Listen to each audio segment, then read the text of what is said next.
Hello, my name is Mo Abudu. I'm the Chief Executive Officer of Ebony Life Television and the Executive Producer and Hostess of Moments with Mo.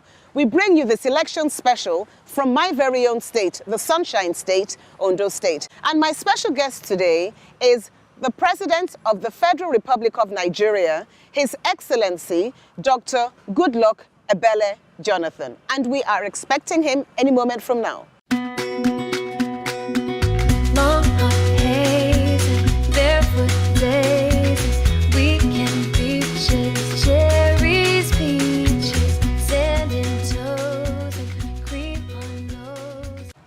Good morning, Mr. President. Good morning. Thank you so much for making out the time for this interview.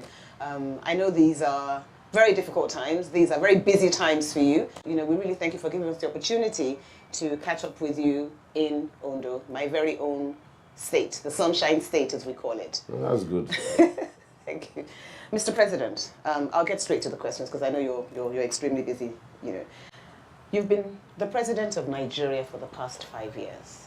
Can you just share with us some of the highs and some of the lows of your administration and of being Mr. President? Thank you. If you talk about being president for the past 5 years, that means that you are including the 1 year that I took over from the late president, then the 4 years of this my current affairs tenure in office. Within this period, there are a number of good things that have happened in this country. There are also some low points. Maybe it's better to start from the positive. Yes, yes, it's always good to start with. You know that within this period, no matter what challenges we've been having, the economy of the country has been rebased to be $500 billion. And that is attracting more interest globally to Nigeria. That is a major achievement of government. Because for your economy to be rated so highly, that means that foreign direct investment is quite high. And of course, Nigerians too are doing well in businesses. It's not just about government. The government alone does not create a very big economy. And when the economy is so big, it can accommodate more people. With our population, if the economy is small, there will be a lot of unemployment. With a big economy, more people are absorbed. So that clearly shows that something is happening in the country. That is significant. But more to that is even some of these things we are doing. You know that the power sector has been a problem in this country. With the successful privatization of the power sector, though we have not seen the impact yet. Though we are getting it better, but we have not raised the level. But just like the telephone, when it was privatized and private people come in, now every Nigerian, some people have up to 4 lines, 5 lines. So we are getting close to that time where Nigerians will take power for granted, just like you have it in other parts of the globe. So that is a major thing. When you talk about the transportation sector, for about 30 years, the train system was completely dead. Now we have brought it back. We are reviving the old lines and bringing new, modern and fast lines on board. So that is a revolution there too. You cannot talk about mass transit by using taxis. That is a major achievement by your administration, most certainly, because for all, we can say for all intents and purposes that the railway system has been dead in this country for as long as I have been living in this country. So to actually see some movement and some activity in that sector, I believe is a real achievement. Mr. President, if I can take you back to the economy that you mentioned earlier and how well we've done and we've raised, that base. But in terms of, for the ordinary man on the street, because some of the questions I have here aren't really necessarily my questions. They're a collection of questions from our youth that watch Ebony Life TV, and they've said, please, if you do get a chance to meet with Mr. President, ask these questions. Some are very concerned about, when you look at the fact that it's 200 naira to $1. How does the ordinary man on the street, yes, if we look at it on a macro level, obviously there is impact in our economy. But for the man on the street that has to take 200 naira to get $1, how does that affect him, and how do you see that sort of improving? I want to talk about the exchange rate now. In terms of the economy? Yes, in terms of the economy and the ordinary person, the ordinary Nigerian, every Nigerian actually. Also take us back to the question you asked, because you asked about high points and the low points. Yes. So maybe that is one of the low points, because the drop in international price of crude oil. Yes. Our economy, in terms of government earning, depends mainly on oil. That is in terms of government revenue. And people must know the difference between government revenue and the size of the economy. Absolutely. For quite some time now, the petroleum sector has not been contributing to the GDP of this country. It's the agriculture, manufacturing, and other areas that have been contributing to the GDP. So when we talk about the GDP of $500 billion, the petroleum sector is quite minimal over the period. But for government earning, we still have more than 80% of our revenue through the petroleum sector. Oil and gas, yes. So that is a low point because of the crash. But we've experienced it before in 2008 when I just came in as a vice president. It dropped as low as 39 at a particular day that was even $9 dollars to the barrel. So I believe we will also get out of it. But with the momentarily, yes, the impact will be there. Nigeria oil is even much better than other countries like Venezuela, like Russia, and others that it crashes even lower. Even South Africa does not depend on oil. The exchange rates are depreciated by about 20-something%. So it's not only Nigeria. The fact is there. And of course, other low end, because you asked the low points and high points. Yes. The greatest problem we have that Nigeria should concern is the insecurity of Boko Haram. I'm glad that you mentioned that. That is the lowest point. Yes. And because of the excesses of Boko Haram, all the good things the government has been doing has been some kind of masked, covered. By that activity. And that is why we are working very hard. Immediately we get that insecurity thing sorted out, Nigerians will begin to appreciate what we are doing, even in terms of unemployment, because every young person will want to be employed. Yes. We have done much better than quite a number of governments. Because within this period, we have products that encourage young people themselves to create jobs for themselves. And of course, all over the world, government does not create jobs for people that much. Government has a limited ministries, departments, and agencies that you can absorb people. It's the private sector. And that is why the emphasis of this government is how do we create wealth through the private sector? Absolutely. How do you create job opportunities through the private sector? And young people are keen into that, what we call the you-win, where we now give money to young people that have proposals that will work. And on their own, they are setting up little businesses. If I could just take you back to, you mentioned that one of the major lows, and that was something that obviously is high on my list, was insecurity, and that you did mention that things are being done. I mean, what are those things being done? I mean, when do you think we're going to see that huge change in the fact that we need to feel safe in our country? When? Frankly speaking, there is still a significant changes going on.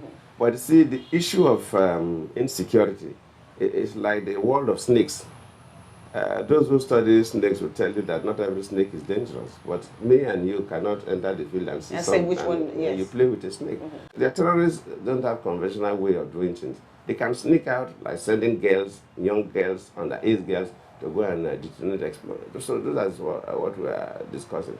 But in terms of holding territories, this area has been reduced. But watch out as we progress in the couple of weeks. You're saying that we're going to see significant improvement before the elections? Yes, before the elections. Okay. Not necessarily because of the election, but before the election, most of the platforms we have ordered have just arrived last week, and this week more will be coming. So you will see that the soldiers will be progressing faster better from now. Okay, so we look forward to a Nigeria that is safe, because I think that really is, that is the key. That is the key. That is the key. It's the key for investment. It's key the key for investment. It's the key for us to. The key for the country, for people to appreciate government. They must feel safe. Absolutely. That is our lowest point. Okay.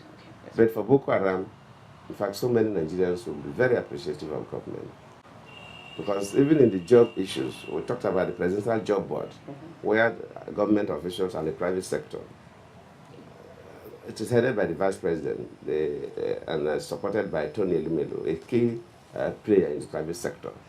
They are working together in a team, and our commitment is that every year we must create 2 million jobs because of the number of unemployed youths. How many jobs would you say has been created over the last 5 years in your administration? In fact, over the last 5 years, let me say it's an average of 1-point-something million actually. 1-point-something million a year? You would not, yes, but see the number of Nigerians entering the labor market is about 1.8 million.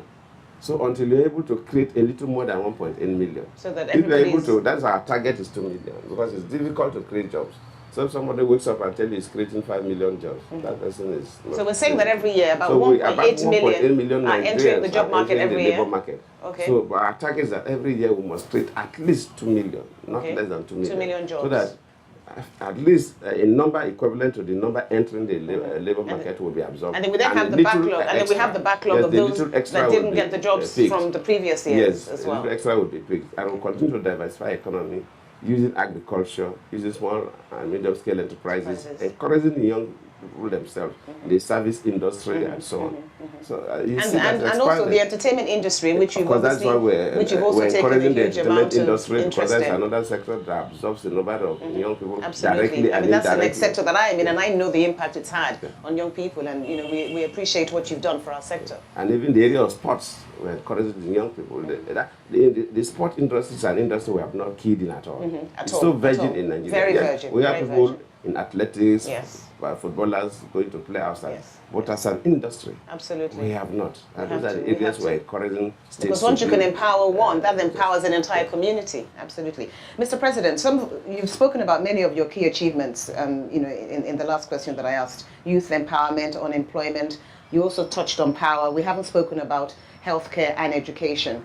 And most importantly, the fight against corruption, which obviously is endemic in our society. So if you could just share with us, what are the steps that you would say your administration has taken over the last 5 years in those areas? I mean, we've spoken about power, but healthcare, education, and the fight against corruption. What steps would you say you've taken to lessen those particular, evils in our society? Maybe I will talk to my media advisor.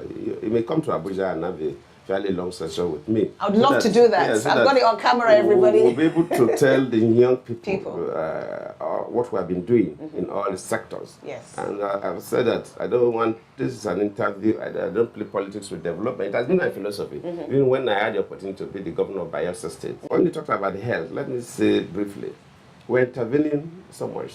I lost my younger sister a few weeks back. She died from heart-related problems.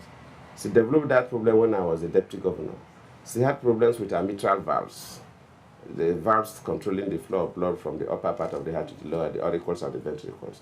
When that came up, I asked my personal physician, where in Nigeria can we send my younger sister to? And he said the nearest place we send her to was Ghana, an hospital managed by expatriates in Ghana that can have open heart surgery. Wow. I said, what? The whole of Nigeria Teaching Hospitals, as large as federal we are. medical centers? I said, no. Luckily today, University of Ibadan Teaching Hospital is conducting open heart surgery. That is to tell you that we have moved forward. Some universities, including in Nsukka and others, are doing kidney transplant. It's within this period.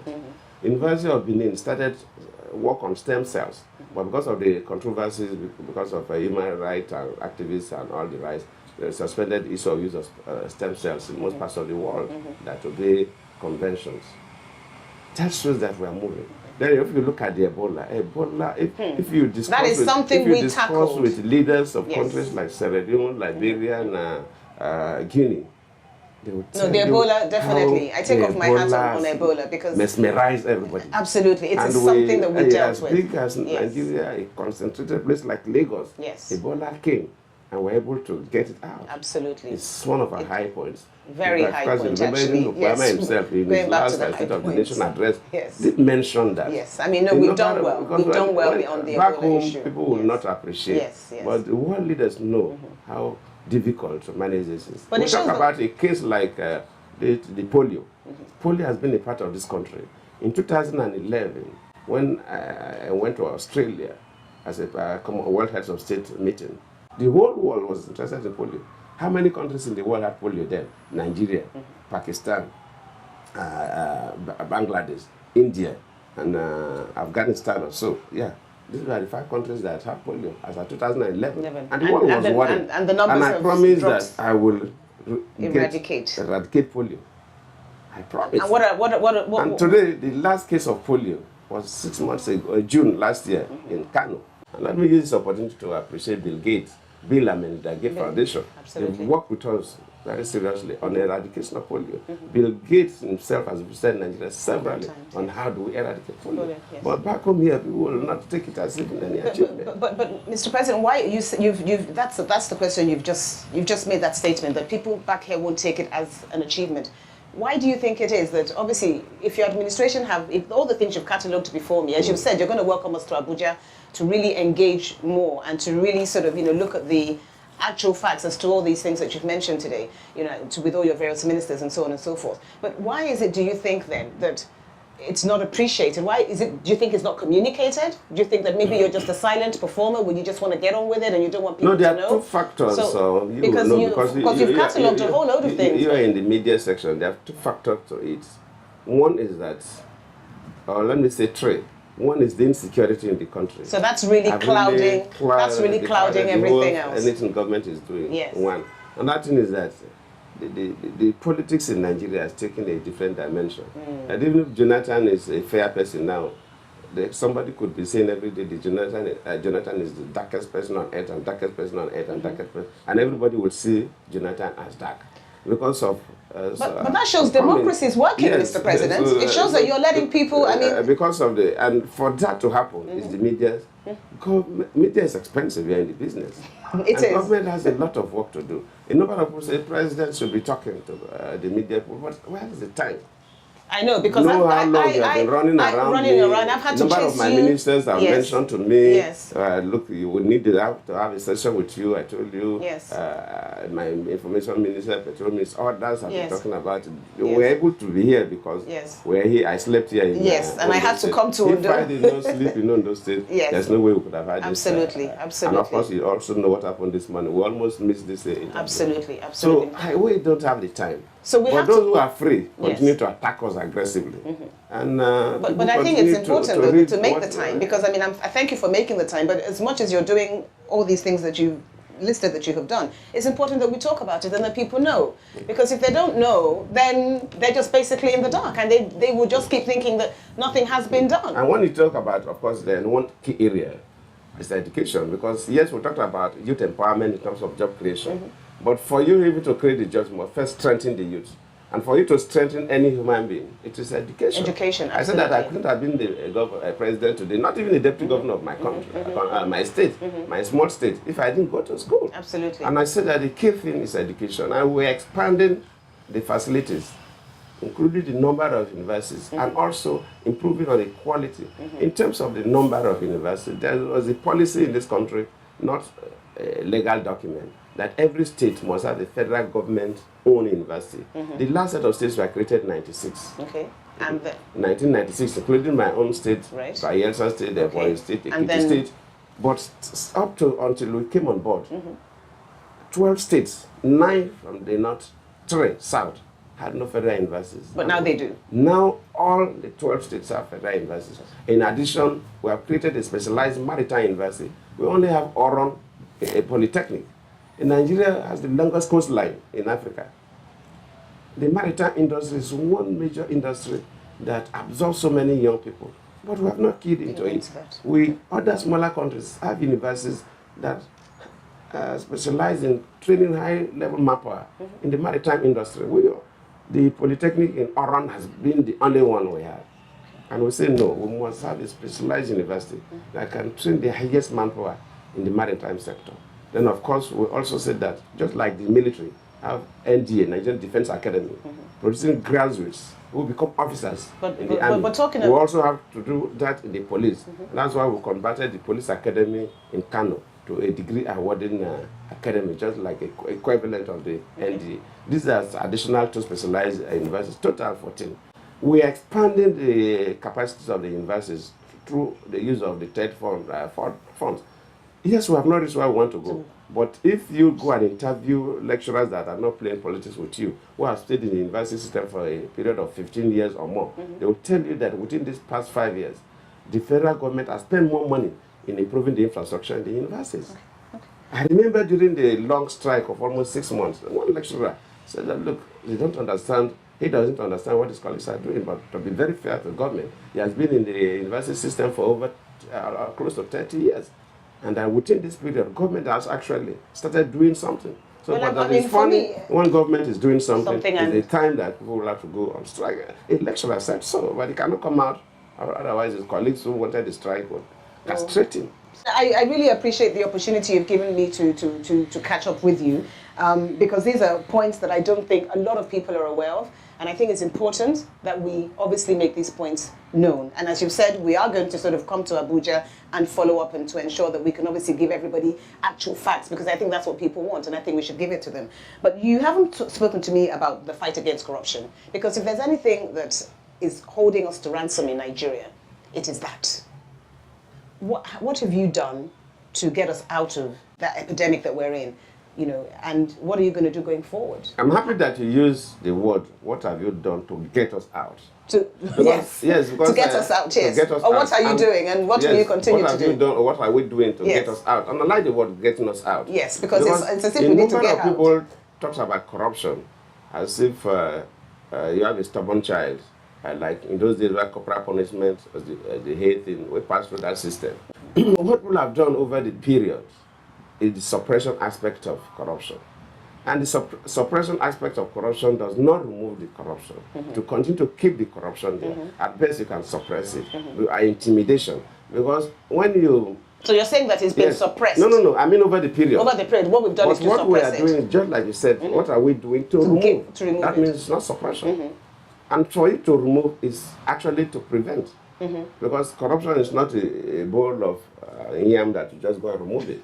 It is a behavioral pattern. Yes, it's a behavioral pattern. So you pattern, must prevent it. So it's the processes that we do think is about having the right processes. What happens if you take, and I used to tell people, in terms of arresting people and prosecuting them, a lot of work has been done.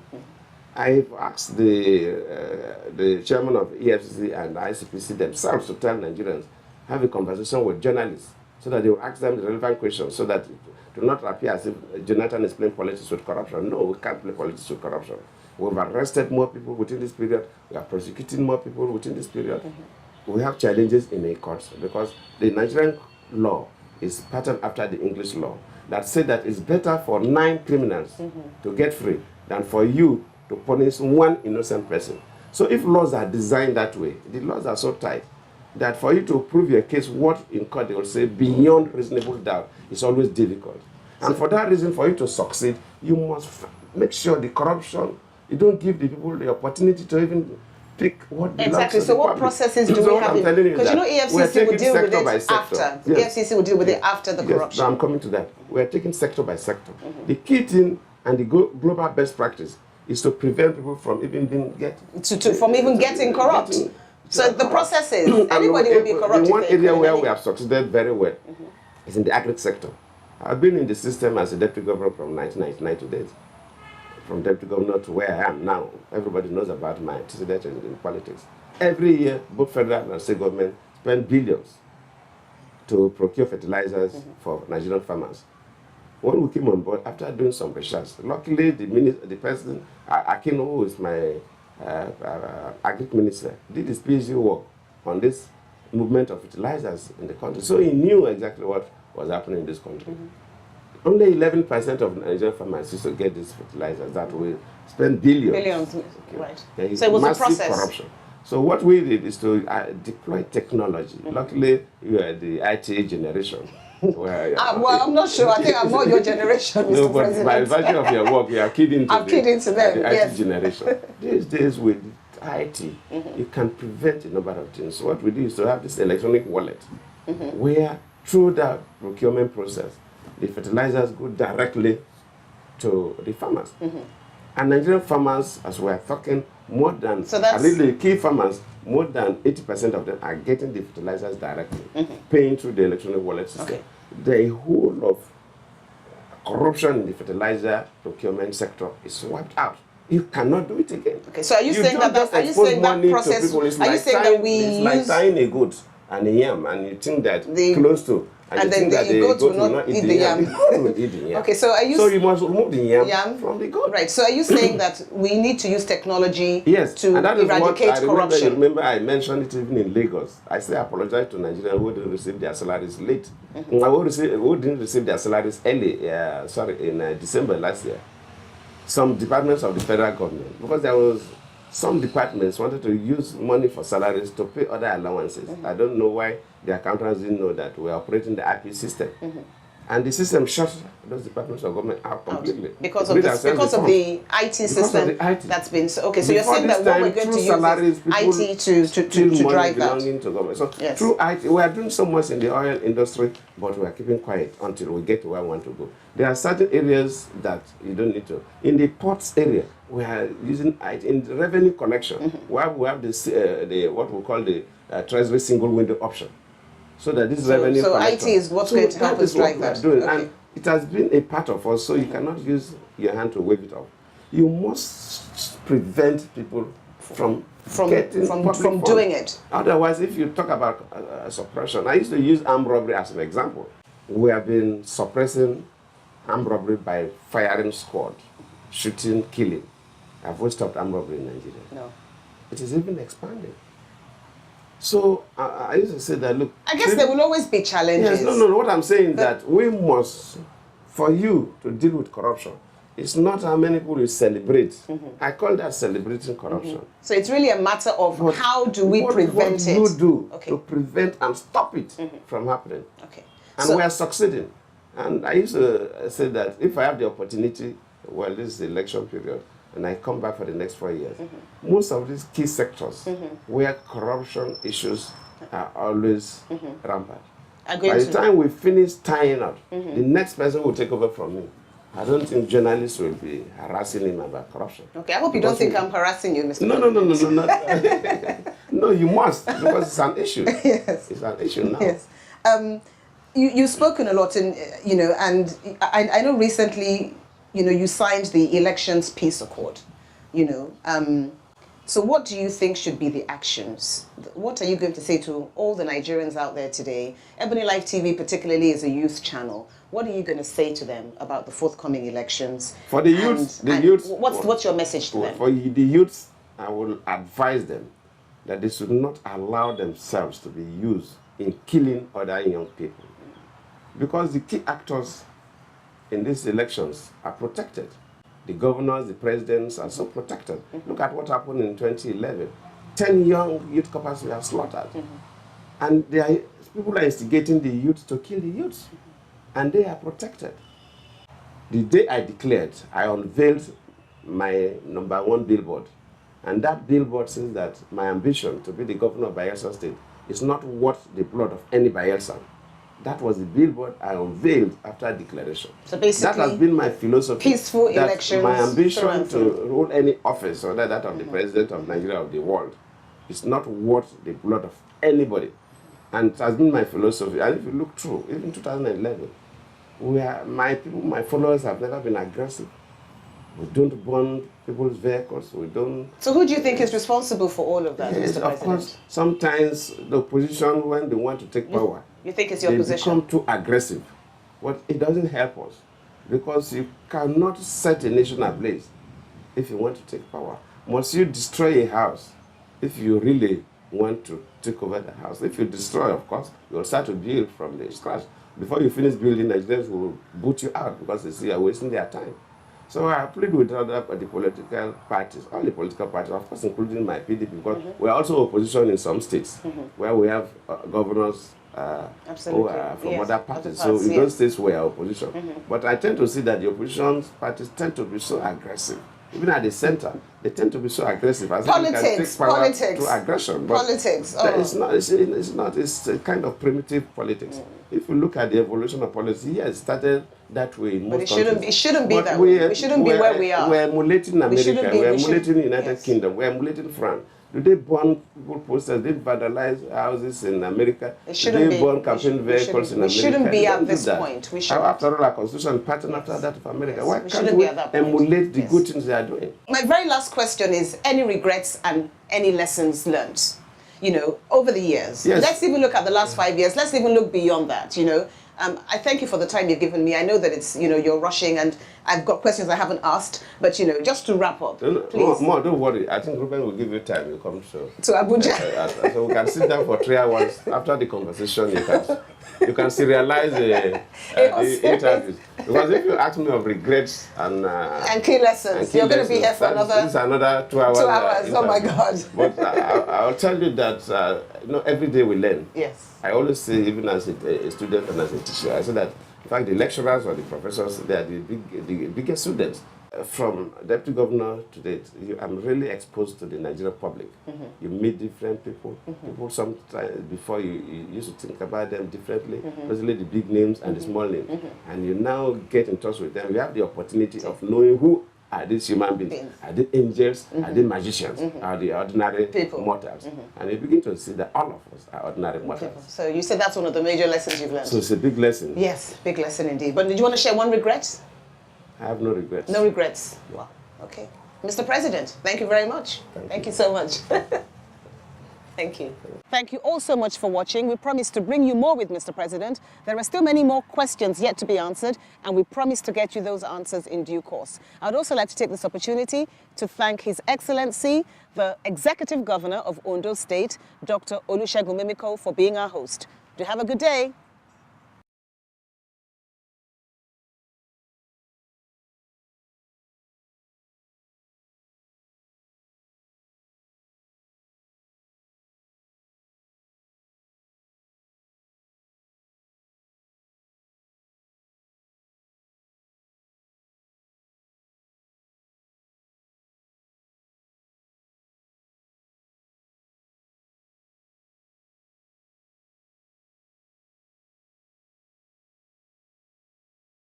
We'll be right back after this break. And we'll be right back after this break. Welcome back.